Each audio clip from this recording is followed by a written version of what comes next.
නිසා අපි රජයක් හැටියට කල්පනා කරනවා කවුරු හරි Tamanට අයිති ඉඩම් වගා කරන්නේ නැත්නම් ඒ ඉඩම් වගා කරන පොදු ජනතාවට පවරා දීම සඳහා SL News Club YouTube නාලිකාව දැන්ම subscribe කරන්න.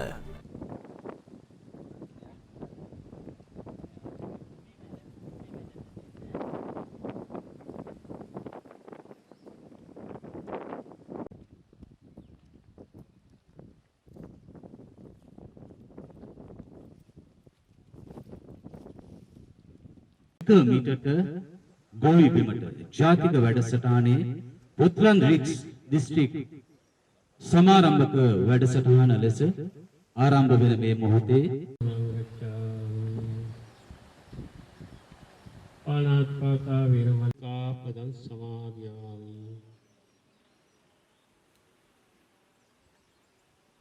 හොඳයි සියලු දෙනාටම තෙරුවන් සරණයි. මේ කාර්ය සමග සම්බන්ධ වෙන ලෙස එවම ඒ වගේම කරුවලගස්සෝ ප්‍රාදේශීය කන්තුමිනි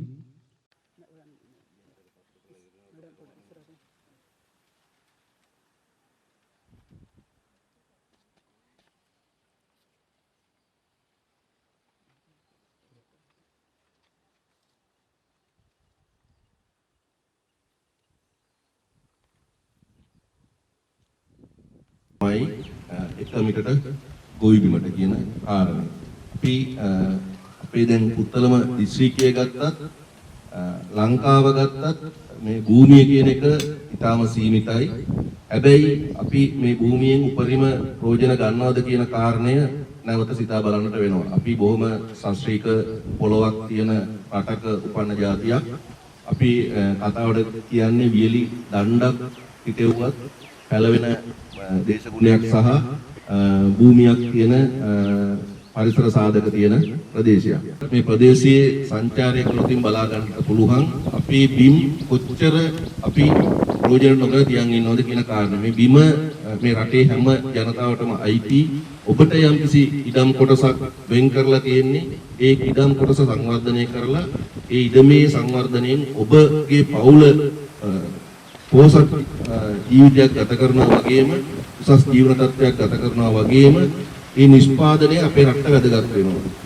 ඒ නිසා තමයි අපි මොන තත්ත්වයක තිබුණත් අපිට ලෝක ආහාර අර්බුද ගැන කතා කරත් ලෝක ආර්ථික අර්බුද ගැන කතා කරත් අපිට කෑම බීම වලින් හිගයක් උනේ නැහැ. හැබැයි අනිත් ප්‍රශ්න අපිට ආවට තෙල් නැති වුණාට කෑම බීම කියන එක අපිට හදා ගන්නට පුළුවන්. හැබැයි අපි මේ හදා ගන්න පුළුවන්කම තියෙද්දි තව දුරටත් විශාල භෝග ප්‍රමාණයක් විදේශ රටවලින් අපි අපේ රටට ආනයනය කරනවා.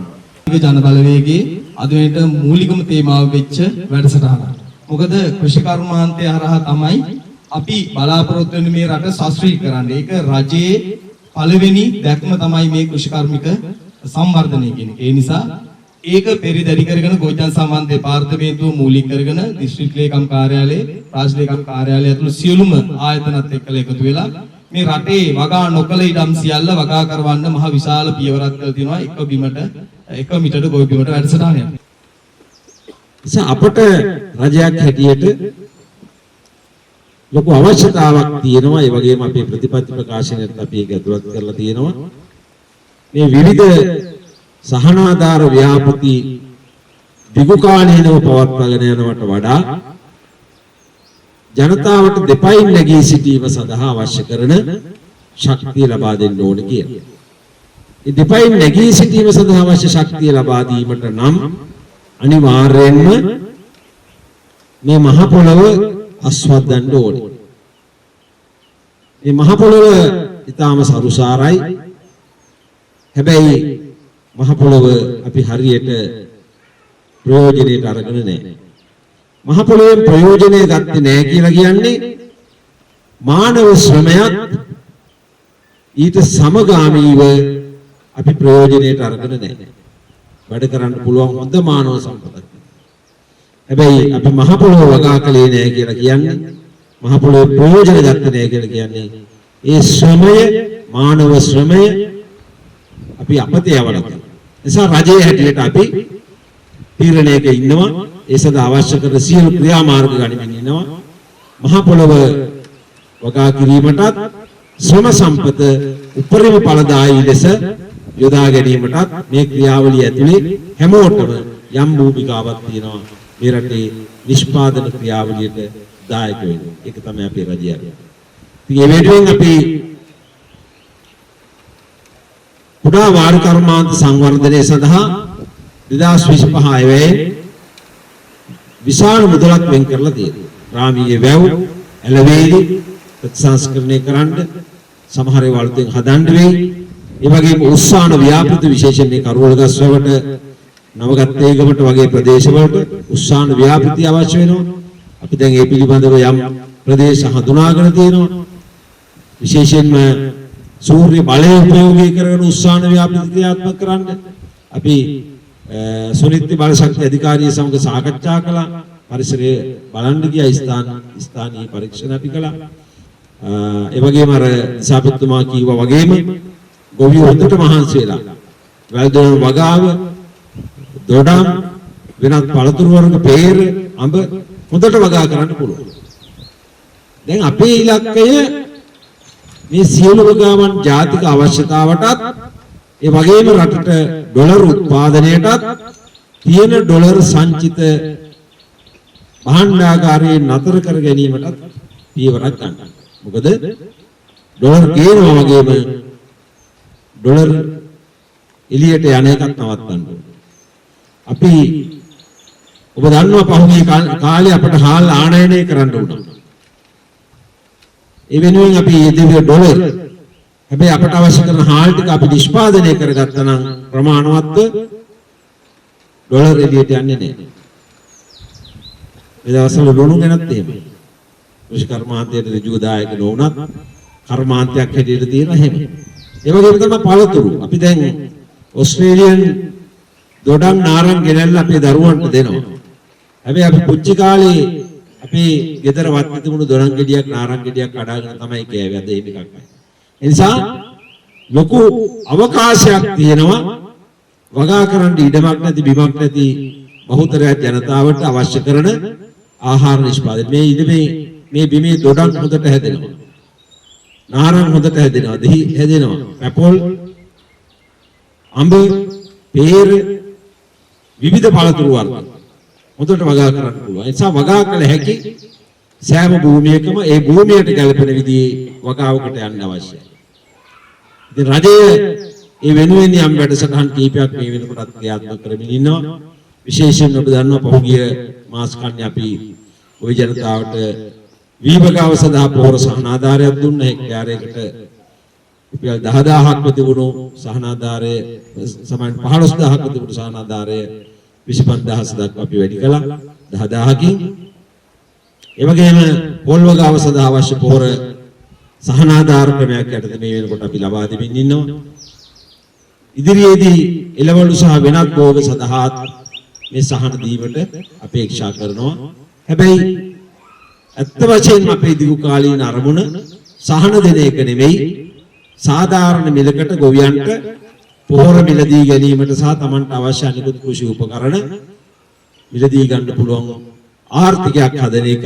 ඒකෙදි වෙළඳපොළ සම්බන්ධ තියෙන ප්‍රශ්නත් निराකරණය කිරීමට ගැටලු විසඳීමට අපි මේ වෙනකොට අවශ්‍ය ක්‍රියාමාර්ග ගනිමින් ඉන්නවා.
හැමතුම අද දවසේ මොනවද මේ සිද්ධ කරේ කියලා පොඩ්ඩක් අපිට පැහැදිලි කරන්නකෝ.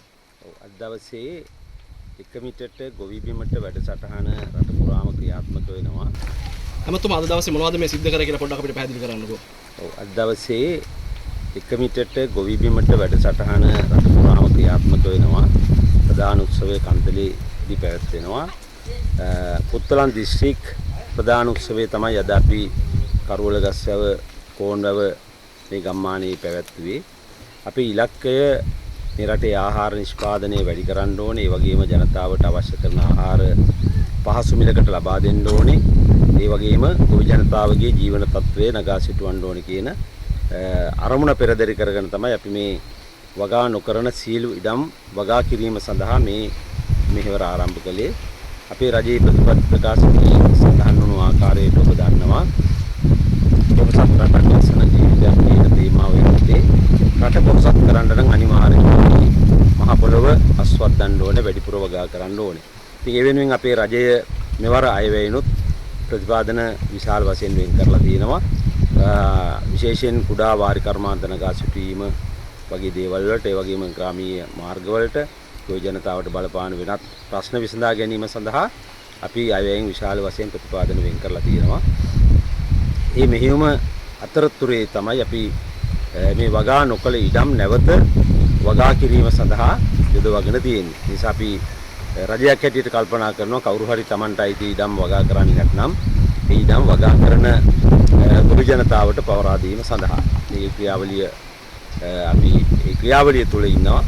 අද දවසේ කරුවලගස්වැවෙන් ආරම්භ කරපු මේ වැඩසටහන තුළින් අපි අපේක්ෂා කරනවා ගොවි ජනතාව විශාල වශයෙන් සම්බන්ධ කරගෙන මේ මහ පොළොවෙන් උපරිම ප්‍රයෝජන ලබා ගන්න. මොකද අපි දන්නවා මේ අපේ පොළොව ඉතාම සරුසාර පොළොවක්. ඒ වගේම වර්ෂාපතනය ජලය තියෙනවා නම් හොඳින් වගා කරන්න පුළුවන්. ඒ වගේම අපේ ශ්‍රම සම්පත ඉතාමත් විශාලයි කෘෂි කාර්මික කටයුතු වලට අදාළව. මේ මහ පොළොවෙන් අපි ප්‍රයෝජන ගන්නේ නැහැ කියලා කියන්නේ අපේ ශ්‍රම සම්පතිනුත් අපි ප්‍රයෝජනය ගන්නේ නැහැ කියන කාරණය. අපි මේ ජීවත් වෙන්නේ පොසොන් සමයේනේ.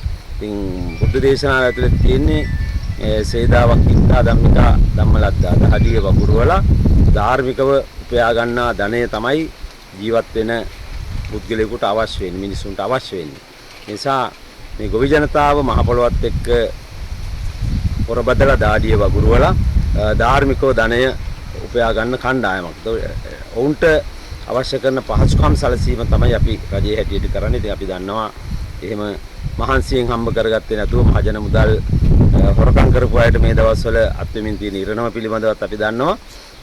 ඒක වෙනම කතාවක්. නමුත් අපේ ඉලක්කය වෙන්නේ ගොවි ජනතාව තමන්ගේ ශ්‍රමය උපයෝගී කරගෙන මේ මහ පොළොව උපයෝගී කරගෙන අපේ ස්වභාවික සම්පත් උපයෝගී කරගෙන ආර්ථික ක්‍රියාවලියට දායක කර ගැනීම. මොකද අපි දන්නවා විවිධ සහනාධාර ව්‍යාපෘති අපේ රටේ ක්‍රියාත්මක වුණා. ජනසජීව වෙන්න පුළුවන්, සමෘද්ධිය වෙන්න පුළුවන්. දැන් අලුතෙන්ම ආස්වාසුම අපේ ඉලක්කය මේ සහන ව්‍යාපෘති දිගටම ක්‍රියාත්මක කරන එක නෙවෙයි, ජනතාවට සෝත්සාහයෙන් තමන්ගේ දෙපයින් නැගී සිටීමෙන් තමන්ගේ ආර්ථික අවශ්‍යතා සම්පූර්ණ කර ගැනීමේ මෙහෙයුමක් තමයි. ඒකට රජයේ හැටියට අපි ජනතාවට ඊට අවශ්‍ය සියලු පහසුකම් සලසා දීමට කටයුතු කරනවා. මේ ආරම්භ කරපු එක මිටට ගොවි බිමට වැඩසටහන තුළින් අපේ ඉලක්කය රටේ ආහාර නිෂ්පාදනය වැඩි කරලා පිට රටින් ගේන ආහාර අපට අවම කරගන්න පුළුවන්. සමහර දේවල් අත්‍යවශ්‍ය දේවල් ගේන්න වෙයි. නමුත් අපට නිෂ්පාදනය කරගන්න පුළුවන් බොහෝ දේවල් මේ රටේ මේ මහ පොළොවේ නිෂ්පාදනය කරගන්න. දැන් අපි දන්නවා අපේ ප්‍රදේශ ගත්තාම මේ දවස්වල ගොවි මහතුරු වැල්දොඩම් වගාවේ නිරත වෙලා ඉන්නවා. විශාල ආදායමක් එකකින් උපයා ගන්න පුළුවන්. ඒ වගේම අඹ දොඩම් වේර වගේ පළතුරු මේ සියල්ලම අපට අපේ නිෂ්පාදනය වැඩි කරගෙන රටේ ආර්ථිකයට දැවැන්ත ශක්තියක් දෙන්න පුළුවන් ක්ෂේත්‍ර. ඒ ක්ෂේත්‍රවලට අවශ්‍ය කරන පහසුකම් සැපයීම තමයි රජයේ හැටියට අපි කරන්නේ. ඔබේ ගමේ නගරේ සිදුවන අයුක්තියට අසාධාරණයට එරෙහිව YouTube අවකාශයේ ඔබේ නාලිකාව SL News Club YouTube නාලිකාව දැන්ම සබස්ක්‍රයිබ් කරන්න.